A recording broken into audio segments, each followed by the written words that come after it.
This is Miami All Access. Coach, St. Lawrence played 2 tight games with number 4 Ferris State. How do you feel going into the weekend? Well, in reviewing their video, they're a team that plays very aggressive. They've got a lot of speed. Their D-core is very mobile.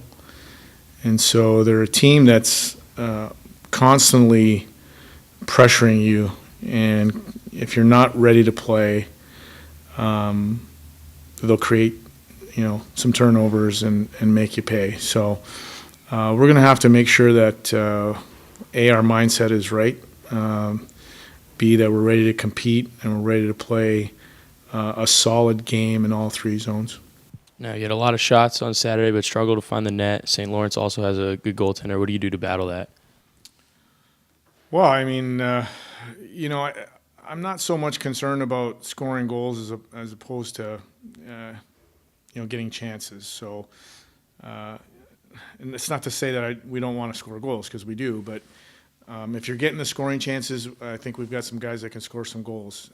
If you're not getting the scoring chances, then obviously you would be concerned. But I felt like our process was fairly good all night on Saturday in terms of getting to those areas where you're going to get scoring opportunities, making plays in the offensive zone, making plays in the defensive zone to lead to chances on the rush and things like that. So we've always been a program and a staff that is focused on process, and we feel like our process is pretty good right now.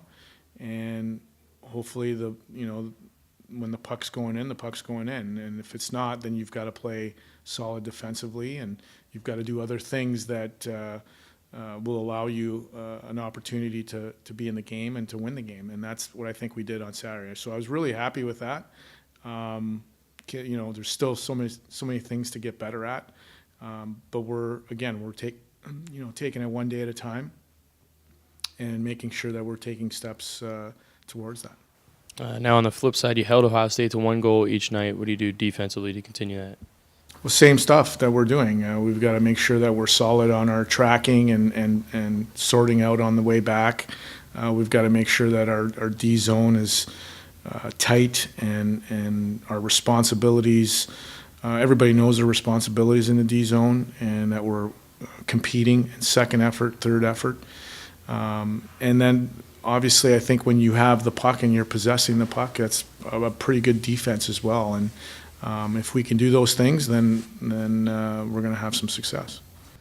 Coach, speaking of encouraging signs and early in the season, I know Sean Corrali's got to feel good with his fast start, especially after last year struggling to find the net at times.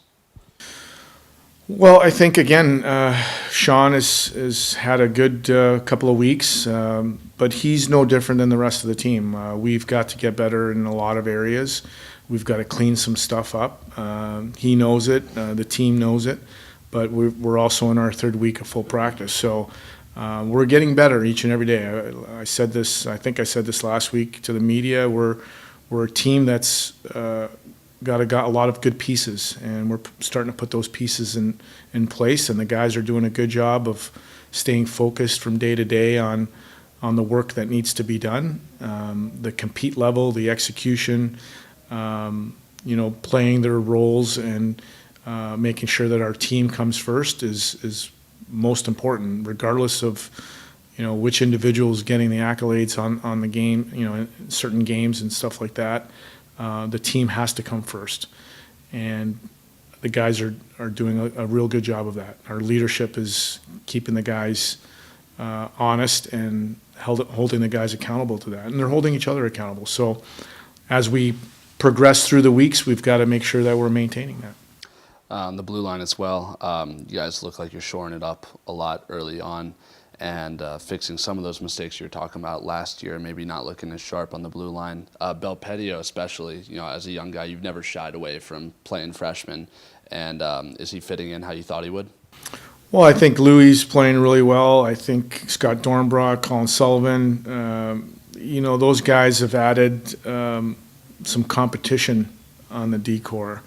And so it elevates everybody's game. And then guys like Matthew Cato and Ben Politis, Chris Joyo, they're doing a real good job of keeping up with that standard and forcing everybody else to step up. And, you know, one of the things that we wanted to do was to bring in guys that can compete for spots. And obviously we've done that, and the guys are starting to understand what kind of level they have to compete at daily to be in the mix, to be in the lineup. So, you know, that's a good sign. And, you know, in regards to our young guys and playing, that's part of the game, you know, and Connor Lemerand, and, you know, we've got some sophomores that are playing pretty good right now in Greenberg. And so, you know, we're moving as scheduled. And we're pleased. Obviously, we're not satisfied.